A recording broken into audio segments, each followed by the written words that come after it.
So last week someone made a comment on a video saying that yes, I have a Mockingjay poster, and that's it. It says down with the capital.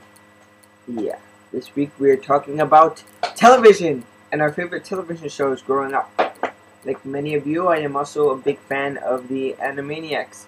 There was also a few other shows that like kind of spun off from Animaniacs for a little while, although they weren't as popular. One was Freakazoid. That was a good show, awesome show. There was also the Pinky and the Brain. The Pinky and the Brain, I would have to say, was one of my favorite shows growing up because you know, you have these smart, well, not smart mice, like they both weren't smart. Like 50% of the mice on that show were smart. Pinky just is sort of like a counterweight to the Brain, and I think it really brought it around full circle really well. Like Brain's intelligence was sometimes overbearing, especially for the young mind that I was watching the show. And the Pinky just like spun it around and made the whole thing light and fluffy and fun to watch. When I was very young, I also watched a lot of PBS. Well, there was obviously Mr. Rogers, but there was also, I used to watch a lot of Lamb Chops. I thought that was a funny name for a show because lamb chops is like something you eat, but she was actually like a little lamb. Late at night, there were always the other shows, like the more adult shows, and I used to stay up late. My mom, for some reason, never really put me to bed early. And I used to watch some of those later shows, Seinfeld and Cheers. Yeah, I still have the theme song of Cheers on my computer, and I listen to it sometimes. It's just one of those things, you know, wouldn't you like to get away? Sometimes you want to go where everybody knows your name. I'm sorry, my throat is horrible. And, of course, then there's the Twilight Zone. Every year, like around Thanksgiving, what they would do on television is give the Twilight Zone marathon, and not the new color Twilight Zones. I'm talking about growing up, when the Twilight Zones were in black and white. For me, the Twilight Zones are always going to be in black and white. And some of the best Twilight Zone episodes, you can still see them parodied today. I mean, Family Guy has done Twilight Zone, and The Simpsons have done the Twilight Zone many times in their Halloween specials. I mean, forget Goosebumps Night of the Living Dummy. Watch Twilight Zone's Talking Tina episode. That is some freaky stuff. It was the original scare, and, you know, me being so young watching this show, you know, I was terrified. Of course, I was terrified. But the show is so interesting. You can't not watch it.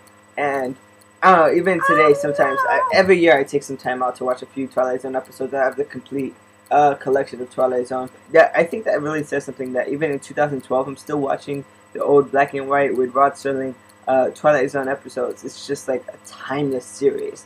And I don't think a lot of series, like 50 years after they're done, are going to be like still being watched, you know?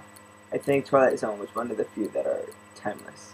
So I don't know if I showed this to you guys last week. I have a Harry Potter like temporary tattoo thing, and it's a lightning bolt scar, but it's in the shape of a 7 because there's 7 books. And if you look close, it's actually Harry Potter there. You see inside the scar. You see that? Yeah, and I don't really know what to do with it because, you know, I guess I could put it on one day like, I'm Harry Potter, but I don't really go to a lot of Harry Potter events or anything like that. So I really don't know what I'm going to do with this. As many of you know, I like coins. Copper coins, silver coins, just regular US currency. I'm not like collecting special edition coins that they're making, because there are a lot of special edition and one-time run coins. Recently I had a jar of quarters and I brought it to work because my boss was like, you know, sometimes we go to the bank all the time. He says, you know, we go to the bank all the time, it'll be nice to have a reserve of quarters. And I made like 55 bucks by changing the quarters into cash, and I was like really happy with that. But every once in a while I run into like a Canadian coin, like this Canadian penny, and I'm like sort of on the fence about what to do with it, because yes, it is still money, and I guess I could like sneak it in, you know, when I'm buying something. It's like, oh yeah, here. Oh, it's not I didn't know it wasn't American. No.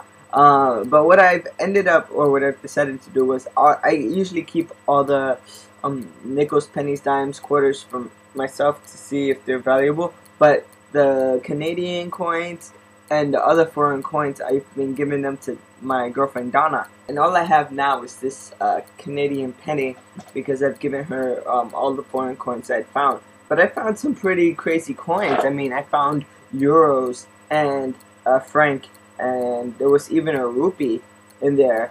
It was really small though. It was like this big, and it was like so cool. So I'm looking through these coins. I'm trying to identify where they came from. You know, I'm like Michael Jackson. I don't know. Anyway, and so I just gave her all the foreign coins because I figured she works with kids all the time. It would be just interesting for them to see coins that are not American. And so I gave her the foreign coins to see if she could do anything with it. And even if she can't, anyway, even if she can't do anything with it, she can collect them, and that's always cool too.